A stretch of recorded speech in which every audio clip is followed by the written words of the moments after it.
तो आज इस वीडियो में हम बात करने वाले हैं एरोस्पेस इंजीनियरिंग के सेमेस्टर 2 के सिलेबस के ऊपर। तो जितने भी सारे वीडियोस जब मैं अपलोड कर दूंगा तो सभी के जो लिंक है वो आपको डिस्क्रिप्शन में लाइन से मिल जाएंगे, तो आपको ज्यादा कहीं ढूंढना नहीं पड़ेगा। तो फर्स्ट वीडियो में मैंने बता दिया है कि एरोस्पेस इंजीनियरिंग का जो सिलेबस है आपको देखना क्यों जरूरी है, तो उस बारे में फिर से मैं बात नहीं कर रहा हूँ। और ये भी मैं बता दूं कि जो सिलेबस है ये मैं Indian Institute of Space Science and Technology Thiruvananthapuram का मैं यूज कर रहा हूँ, यानी जो इंडिया की जो सबसे बेस्ट एरोस्पेस की जो कॉलेज है मैं उसका सिलेबस यूज कर रहा हूँ। तो जैसा कि आप देख सकते हो कि ये बीटेक एरोस्पेस इंजीनियरिंग का ही है, मतलब मैं कोई और नहीं दिखा रहा हूँ, एरोस्पेस का ही दिखा रहा हूँ प्रूफ के साथ। और सेमेस्टर 1 के ऊपर मैं अभी वजह से बोला कि मैंने वीडियो बना दिया है, तो आप जाके उस पर देख सकते हैं। तो अब बात करते हैं सेमेस्टर 2 की।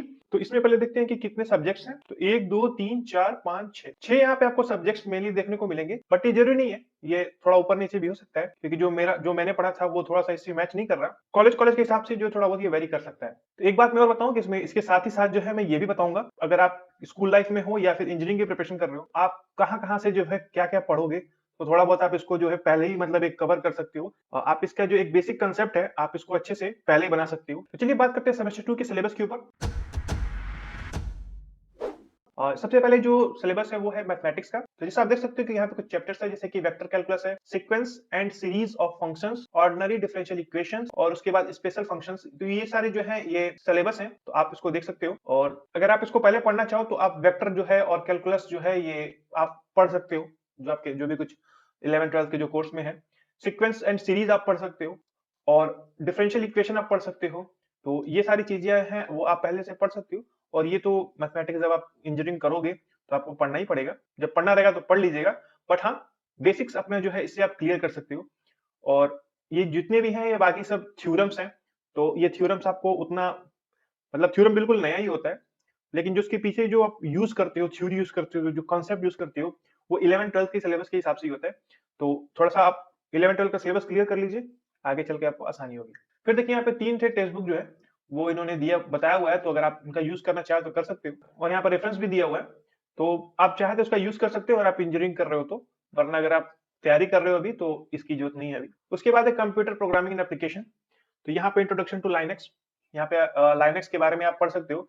वैसे जहां तक मुझे याद है कि मैंने सेमेस्टर 1 में जो है मैंने सी पढ़ा था, और सेमेस्टर 2 में मैंने सी प्लस प्लस पढ़ा था। थोड़ा बहुत कॉलेज के हिसाब से वेरी कर जाएगा। तो लाइनेक्स जो है एक छोटी सी, मैं अगर मैं आपको एक स्टोरी बताऊं लाइनेक्स की, हम लोग जो नॉर्मली यूज करते हैं वो विंडोज यूज करते हैं।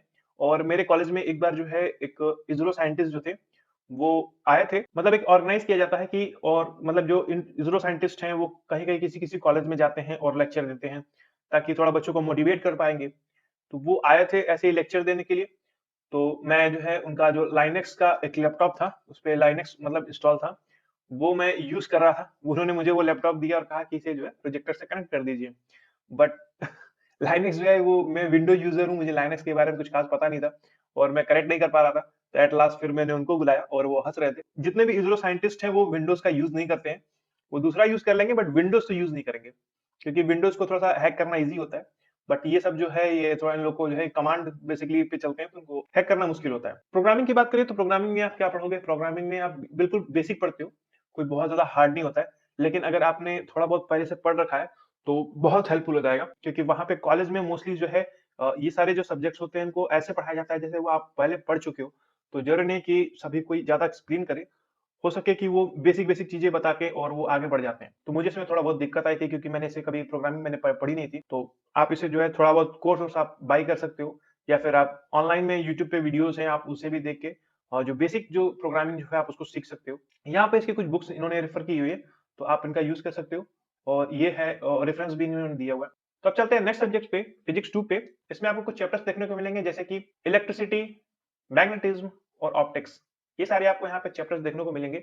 तो इसमें जैसे आपको क्या-क्या देखने को मिलेगा, अ, मैं पढ़ नहीं रहा हूँ, आप पढ़ लीजिएगा। ये जितने भी आपने जितने भी है ये सब कुछ आप पहले से पढ़ चुके होते हो, तो इतना कोई मतलब वो नहीं होता है, एक तरह से समझ लीजिए रिवीजन ही कर लेते हो। ये फैराडेज लॉ, इलेक्ट्रोमैग्नेटिज्म, ये जितना भी है सिलेबस ये आप पहले से पढ़ चुके हो। तो इसमें ऐसा कुछ नहीं है कि आप कुछ नया पढ़ोगे। थोड़ा बहुत जो है आई थिंक लेजर जो था, या फिर एक और था, क्या नाम था उसका, याद नहीं आ रहा मुझे। वो सब जो थोड़ा बहुत इसमें आपको नया मिलेगा ऑप्टिक्स में। बट फिर भी जो है मोस्टली चीजें आप उनके बारे में एटलीस्ट आप इनके बारे में जान रहे होते हो, ऐसा कुछ नया नहीं आपके पास सामने आता है। आप जान रहे होते हो बट उसको यूज करते हो, और थोड़ा एक टाइप से रिवीजन भी हो जाता है। टेक्स्ट बुक की बात करें तो टेक्स्ट बुक आपके स्क्रीन पे है, आप चाहे तो पढ़ सकते हैं। फिर उसके बाद है मटेरियल साइंस एंड मेटलर्जी। ये जो है ये भी काफी इंपॉर्टेंट बन जाता है, क्योंकि मटेरियल साइंस एंड मेटलर्जी की बात करें तो ये आगे चल के आपको ये बहुत मतलब हेल्पफुल होगा। जैसे कि selection of materials, structure of solid crystals, structure, defects in crystals, ये सारी जो है ये मोस्टली जो है आपको थ्योरेटिकली है, इसमें ज्यादा आपको न्यूमेरिकल नहीं मिलेगा, लेकिन फिर भी आपको ये सारी चीजें आनी चाहिए। और ये आगे चल के जो है और भी सब्जेक्ट्स को मतलब जन्म देगा, क्योंकि अभी ये बिल्कुल आप बेसिक पढ़ रहे हो, तो यहाँ पे आगे चल के आपको ये इसकी जो थ्योरीज है आप स्ट्रक्चर में भी यूज करोगे, और भी जगह यूज करोगे। जब आप कोई प्रॉपर्टीज पढ़ते हो मटेरियल की, जब कुछ भी बनाओगे तो उसमें मटेरियल यूज करोगे, उस मटेरियल की जो प्रॉपर्टीज आपको पता होनी चाहिए। तो ये सारी है इसके बारे में मटेरियल साइंस एंड मेटलर्जी। उसके बाद इसकी टेक्स्ट बुक दी हुई है, जब आप इसको इंजीनियरिंग करेंगे तभी आप इसको पढ़िएगा, पहले से कुछ खास पढ़ने से मतलब नहीं है। उसके बाद है basic electronics engineering. Basic electronics engineering मतलब भी काफी इंपॉर्टेंट है।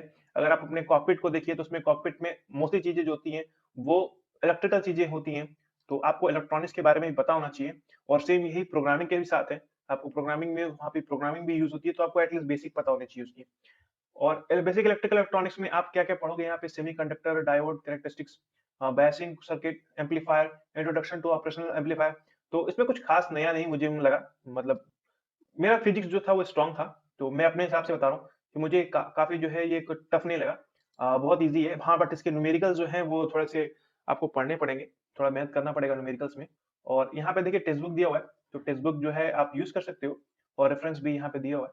अगर आप इसको बुक्स को पढ़ना चाहते हो तो आप ऐसे बुक्स करिएगा जहाँ पे थ्योरी ज्यादा हो, न्यूमेरिकल कम है, क्योंकि वो चीजें जो है आप इजिली बुक पढ़ सकते हो और समझ में भी आ जाएगा। और उसमें मतलब इजी लैंग्वेज में अगर दिया होगा तो समझ में आ जाएगा, अगर आप इसको पहले पढ़ना चाहते हो तो। उसके बाद इंजीनियरिंग ग्राफिक्स। इंजीनियरिंग ग्राफिक्स जो है बहुत ज्यादा इंपॉर्टेंट है। इंजीनियरिंग ग्राफिक्स के मैं अभी आपको रिक्वायरमेंट बताता हूँ। देखिए इंजीनियरिंग ग्राफिक्स एक मॉडर्न टाइम है और एक ओल्ड टाइम का था। तो ओल्ड टाइम में जो है हम एक, जैसे कि हम एक शीट यूज करते थे, उस शीट पे जो है हम मतलब डिजाइन बनाते थे। मान लीजिए अगर मुझे ये शेप मान लीजिए बनाना है, तो ये मैंने शीट पे बना दिया, मतलब मेरे दिमाग में है, मैंने शीट पे बना दिया।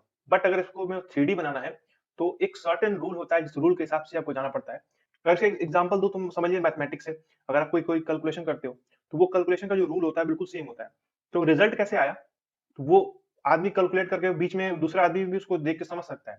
इसी तरह 3D डिजाइन में भी एक सर्टेन रूल होता है, जिस रूल के हिसाब से अगर आप डिजाइन करते हो तो कोई और भी आदमी उसे समझ सकता है कि इसमें कौन सा मटेरियल यूज किया हुआ है। यानी ऐसे स्केचिंग है तो इसके मटेरियल दूसरा होता है, ऐसे स्केचिंग में इसकी मटेरियल दूसरा होता है।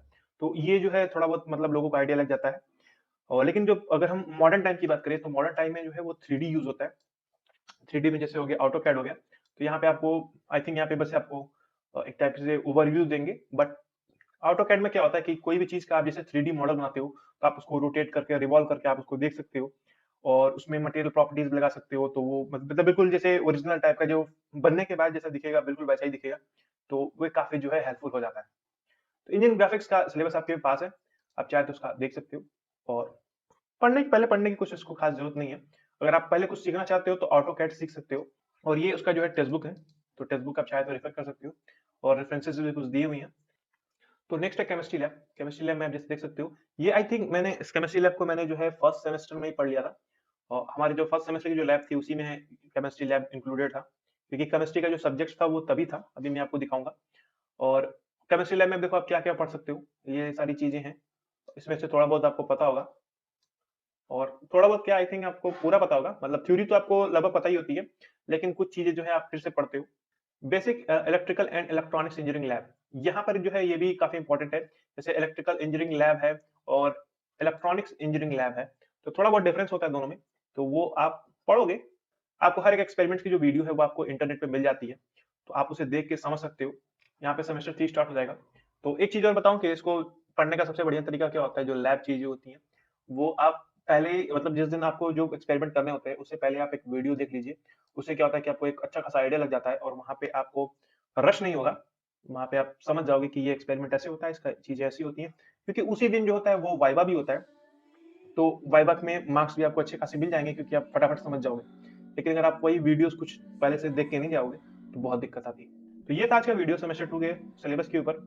तो वीडियो कैसा लगा मुझे कमेंट बॉक्स में बताइएगा, और भी इस टाइप के और भी कोई वीडियोस चाहिए सिलेबस के अलावा, क्योंकि सिलेबस तो मैं बना ही रहा हूँ, तो आप मुझे कमेंट बॉक्स में बता सकते हैं, मैं उसके ऊपर वीडियो जरूर बनाऊंगा। फिर मिलते हैं नेक्स्ट वीडियो में। जय हिंद, जय भारत।